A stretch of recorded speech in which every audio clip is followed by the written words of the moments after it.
ప్రజలకు friendship day శుభాకాంక్షలు.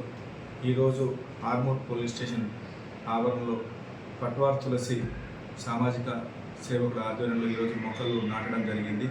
అదేవిధంగా మీరు కూడా ప్రతి ఒక్కరూ ఒక మొక్కని నాటి ప్రతి మొక్క మన స్నేహితుడు అనే సందేశాన్ని ప్రతి ఒక్కరికి తెలియజేయాలని కోరుకుంటున్నాను. ప్రతి ఒక్కరూ పర్యావరణాన్ని కాపాడడం భాగ్యస్వాములు కావాలని ఆర్మూర్ పోలీసు వారి విజ్ఞప్తి.